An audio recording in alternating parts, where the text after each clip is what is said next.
All right, this is live from my office, and this is our brand new effort here. Oh, no, I'm almost blocking out the very important logo on my hat. You know, it is Survive 2025, and if you go to survive2025.us, you can get these handsome T-shirts and hats. I believe this is America's new slogan, Survive 2025. Let's not get too far in advance. Let's just survive right now. Get hats, get T-shirts, wear pants. I'm not selling pants. You'll have to get those on your own. Survive2025.us. My friend Paul Douglas is here. Hopefully by now you've heard his delightful appearance on Live from My Office, the original podcast where we talked about the end of the world as we know it due to climate change, if we don't get off our asses and care enough to do something. Hi, buddy. Hey, Steve-O. Welcome back. Good to be here. There's a very simple concept, and it goes back to when we would have breakfast together or lunches, or you would be on my radio show, and we would just make each other laugh, where we didn't care that much about what people thought. We'd just talk about stuff. It's obvious we don't care what people think. I've made a career out of that. Yeah. It's called Anything But Politics, so there'll be no political discussions here, but there are topics in the news that people aren't paying a lot of attention to because so much of the oxygen gets eaten up by what did Trump do now. So we begin with a list of topics. You simply tell me which one you'd like to do first. Take a penny, keep your damn penny. Let's all learn about the weather. Celebrities who are jerks. Crap I'm trying to sell on Facebook. Who said you could push my tush? And degrees. That's actually the last one. The last one's just degrees. So any of those strike your fancy. Celebrities who are jerks. Celebrities who are jerks. This is a list of celebrities that surprise me. Now, you and I have met a lot of famous people through the years. My personal feeling, and I'd be curious if you agree or disagree with this, is the celebrity, the star, is rarely the problem. It's usually the surrounding people who are problematic. You agree with that? Handlers. Yeah. They're trying to keep their celebrity on task and on time, and they can be pretty brusque, pretty rude. Yeah. So according to, and this couldn't be wrong, according to the internet, according to a couple of Reddits, and according to a couple of Hollywood publications, I have a list of some of the rudest celebrities and some folks that aren't so rude. So I'll give you a celebrity. You tell me if they're believed to be rude or not. Ashton Kutcher. No, I don't think so. Rude. Is he? Rude to people. Yeah, doesn't like to be interrupted when he's talking, which is fine. Obviously doesn't want to be interrupted with his children. That's fine. But I heard he killed a guy. What? Just seeing if you were still with me. You're making stuff up now. Candace Cameron Bure. This was one of the Full House kids. Not ringing a bell. I'm showing my age. Rude, dismissive, and God bless her. She's a believer, but she also believes that if you don't believe, she has the right to tell you you're wrong. Hey, I don't judge lest I be judged. I'm a believer too, but... Yeah, same here. Christina Aguilera. Oh, she can't possibly be rude. Not only rude, mean, cited by 6 different sources as very rude and mean to anyone who would speak with her without a need to or being asked to. Where did she hurt you? Can you show me? All right, I'm going to give you a gimme here. This one's easy. Joy Behar from The View. I'd say rude. Yeah, you got it. Here's one I refuse to believe. Sofia Vergara. Well, I hope she isn't rude. She comes off as a sweetheart. There are some people who say she is rude. I don't buy it. You know, everybody has bad days. Yeah. Everybody, right? I mean... That's exactly right. Even celebrities. They judge celebrities in a way that they would never judge themselves or their neighbors or their friends. That's exactly right. Kevin Costner. Costner? I'd say no. A delight. An absolute delight. And especially to kids. He loves kids. Good. Clint Eastwood. I would say he has every right to be rude. I would agree with that, but he also is said to be very friendly. And a personal story of kind of Clint's sneaky sense of humor. When the Harry Potter gift shop opened up at Universal Studios, a friend of mine who had meetings there was in line buying souvenirs for his kids before he flew home. They also had a smoothie stand there as well. So the person running the Harry Potter gift shop might have to make you a smoothie. So this young UCLA co-ed was having trouble ringing up my friend and all his Harry Potter souvenirs. And he said he felt that trickle of sweat on his back because he knew there was a line behind him. And as he turned around to apologize, Clint Eastwood was standing behind him waiting for a smoothie. And looked at him and smiled and said, "Guess you like the Harry Potter, huh?" Oh, my gosh. Yeah. Yeah. I'm glad he likes smoothies, you know. I think Right, more of them right. now. How about Tommy Lee from Motley Crue, famous for a video that he did with Pam Anderson, where every man that was subject to seeing it said, that can't be right. That must be camera tricks. Yeah. I did not see that video. I want to sleep well at night. He comes off as a bad boy. I don't know. I would say probably rude. Delightful. Really? Delightful. Here's the story. My mom and dad were driving around L.A. We stopped to get some food, and there he was.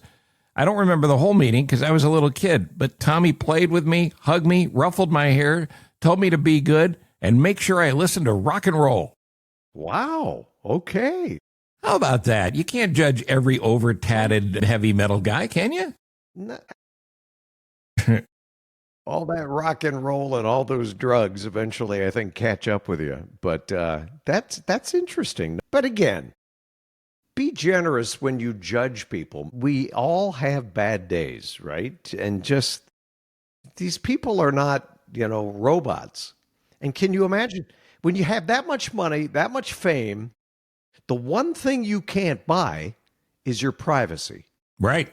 And so I think some people are gracious. Most people are gracious. But how many, if 100 people came up to you in one day wanting a selfie, wanting an autograph, I mean, I think you might have some issues with that because that's happened to you in Chicago, hasn't it? Over the course of 30 years, 100 people have come up to me and asked for a selfie. I've totaled all of them up. We just hit 100. Tony Danza and Joe Namath both called rude. Same thing as you just described. I'm sure they had bad days. Plus, Joe Namath's knees hurt. Jimmy Fallon. Susie, do you remember that? Do you remember that the NFL game where Susie Colbert was on the sideline and he was apparently drunk, allegedly inebriated, and he went up to her and give me a kiss. Susie, kiss me. I got to say, your Joe Namath is really coming along. It didn't sound quite like that. Jimmy Fallon, of course, he's a delight. Newt Gingrich. This is not so much a story about being rude, but I love this story because Newt is, and this is not a political story. This is a comment about a human being. Newt Gingrich's ringtone is Dancing Queen by ABBA. I enjoy that immensely. Perfect. Anne Hathaway. There's an undercurrent. There's this Hollywood hatred, too, to some extent, but there's this undercurrent on the internet of disliking Anne Hathaway. She's an incredibly talented actress. She's fall down beautiful. Yeah. I've interviewed her many times. She's delightful, all hands, but she's delightful. And I don't know why people are upset with Anne Hathaway. And apparently she's a delight. Some people in New York ended up in a Bikram yoga class with her and said she wouldn't stop talking, and they loved it. Good. She strikes me as a good person. And what about Tom Cruise, whose brand new Mission Impossible movie is out? I hope.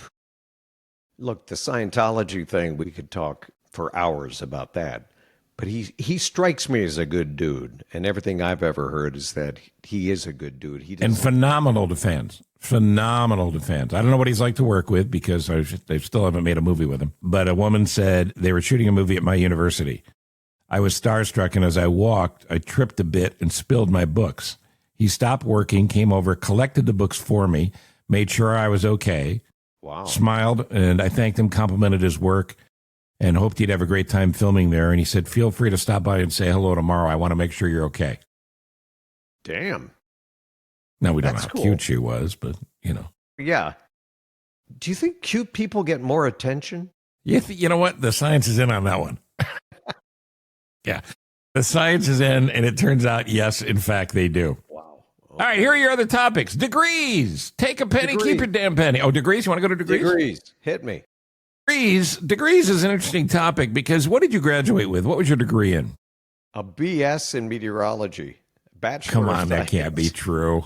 Bachelor of Science in A Meteorology. BS in meteorology. All right, I'm going to give you the degree. You tell me if it's a real degree or I made it up. Okay. Puppet arts. That's real. Featured at the University of Connecticut. Wow. That was Vending machine business management.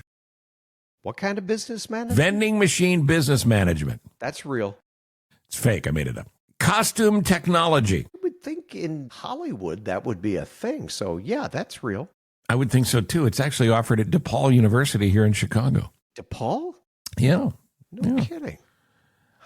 Science of canning meats. No, No, but if you go to Hormel, they'll show you how it's done. I'm sure. Bagpiping. A degree in bagpiping? Yeah. No. Carnegie Mellon offers a major in bagpiping. Can you imagine being the roommate? When he's learning in the Fresh beginning. hell every morning you wake up. Please, God, take me now. Playing with jugs. I couldn't even get that one out. Of course, that's only offered in Mayberry. A theme park. The South, I think that's a profession. Though I think we can both agree playing with jugs is fun. Theme park engineering. That has to be real. It is at California State University, Long Beach. Nice. Viking and medieval Norse studies. Yeah, sure. What do you mean, sure? People need to learn about the Vikings. The University of Oslo in Norway offers a major in Viking and medieval Norse studies. Oh, I thought you meant Vikings, the team. Minnesota? No. The beleaguered team in Yeah. Minnesota. Okay. Auctioneering. Auctioneering. This is a college degree now. Can you get a college degree in auctioneering? I'm just going to say yes. You can at HACC, Central Pennsylvania's Community College. Wow. Hey, that could be a good gig. I know some auctioneers who are doing okay. They do well. They do quite well. They get a cut. Example courses include audience communications, auctioneering law, procurement and appraisal of merchandise, preparations for the auction, and, of course, handling groupies. Metalsmithing, blacksmithing in particular. Yes, there's a need for that. At Southern Illinois University. Southern Illinois? Yeah. Wow. Juggling. God, I hope not. No. I'm sorry, I sold that short. Juggling arts. Juggling arts? Or the juggling arts. Like you're juggling paintings or sculptures or what? Yeah, you go into the Louvre, they give you 3 paintings, and you toss them up in the air. No, the juggling arts. Yeah, the juggling arts. Is that a major? No. It was until the Ringling Brothers company had to essentially close down. They offered it as a college degree course. Wow. And let's see, one more, because I think it really strikes close to home with you in particular. Casino dealing. Yes, absolutely. Wouldn't you think that'd be in Vegas would be the primary? You would think it would be Vegas, yeah. Primary place for casino dealing degree, Anne Arundel Community College outside of Baltimore. Baltimore? Where gambling isn't even legal, or maybe it is on some of the reservations. I don't know. That's weird. It's quite weird. Segment. All right, weird. So we still have take a penny, keep a damn penny. Weather terms. Weather terms. All right, this is more of a hope for education from you for us. So I'm going to give you the weather term, and then you tell me, in fact, what it is, if you don't mind. And what would be really great is if I didn't just lose it on my phone. We're going to find it again really quickly here. That's okay. You can share any texts or notifications. All right, so here we go. Thunderstorm terms in particular. What is a downburst?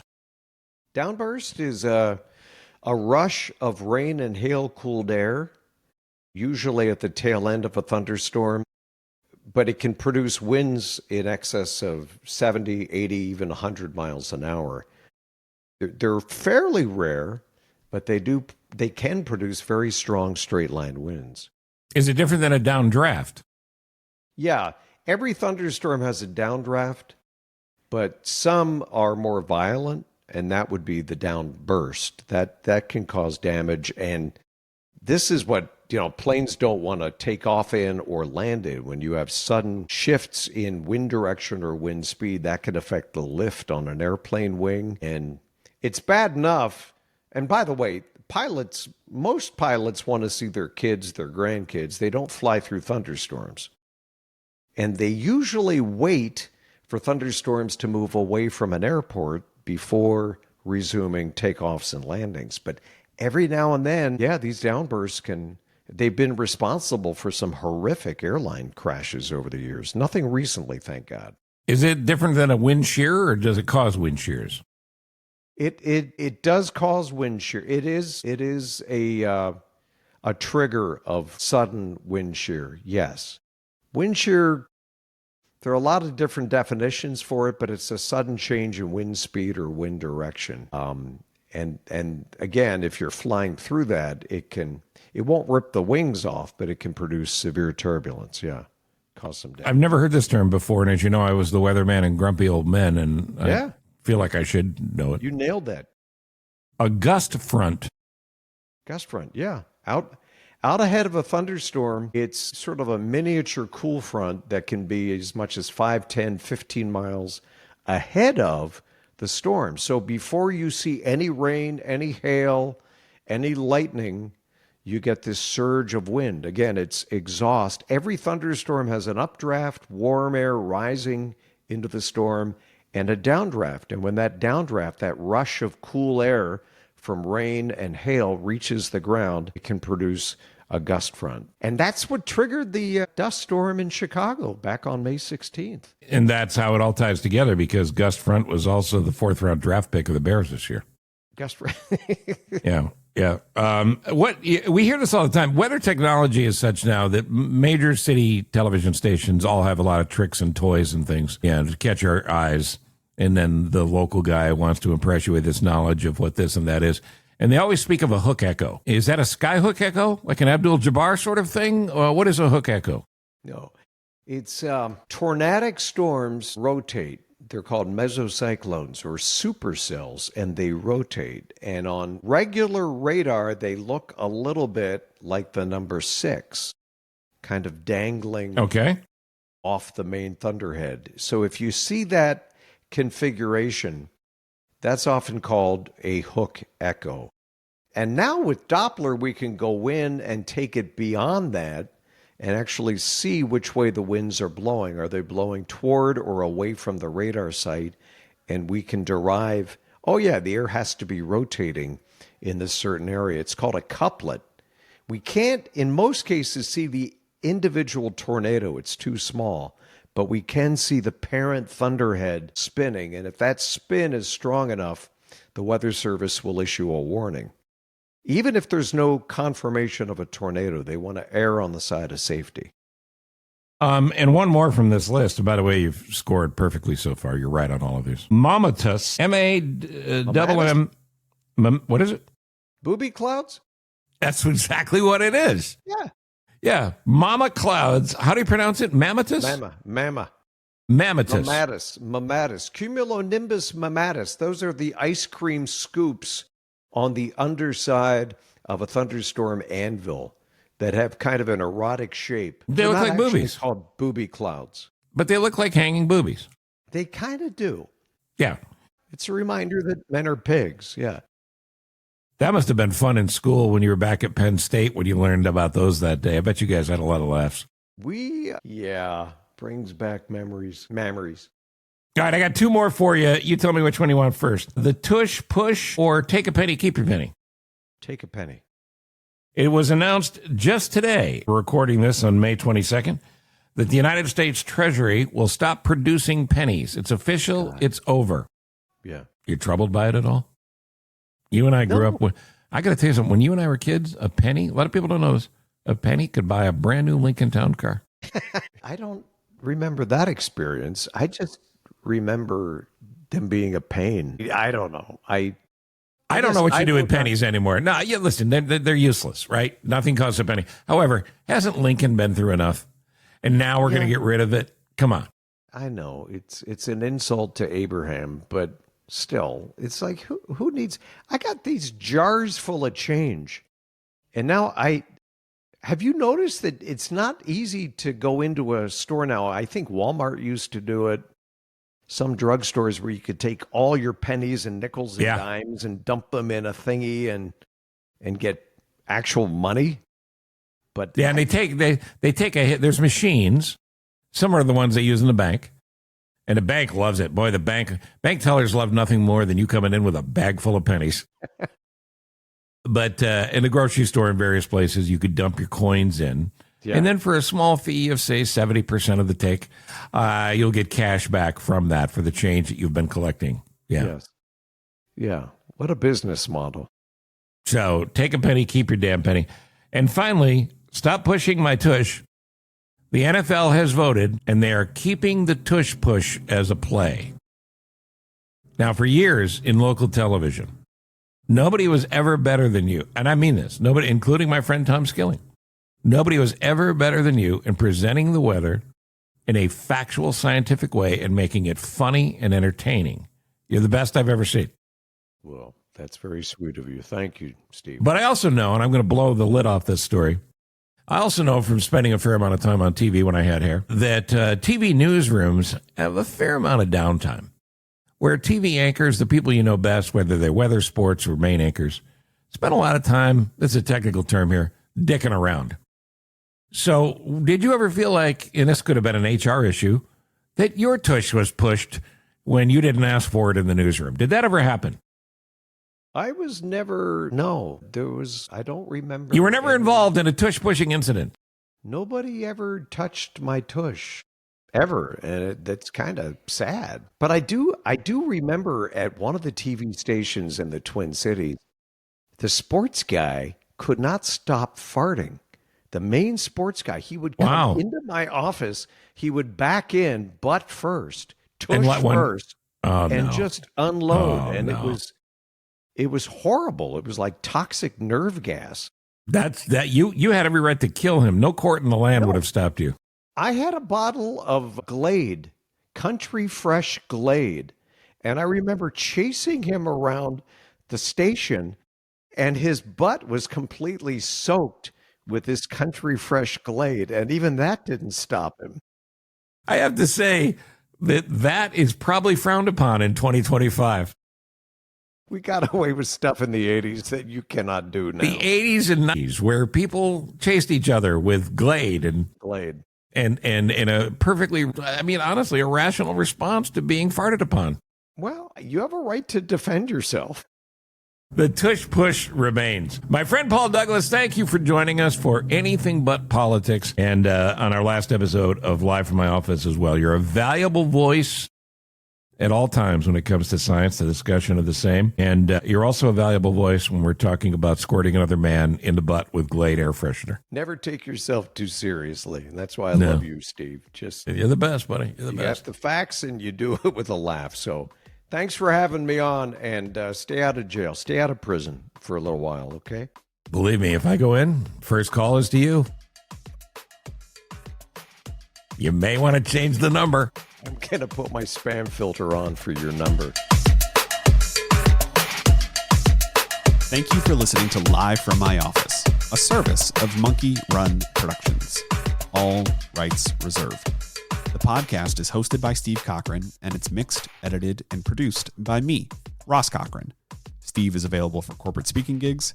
He would love to MC your event, and occasionally, he's funny. Thank you for listening. Head to cochranshow.com for more.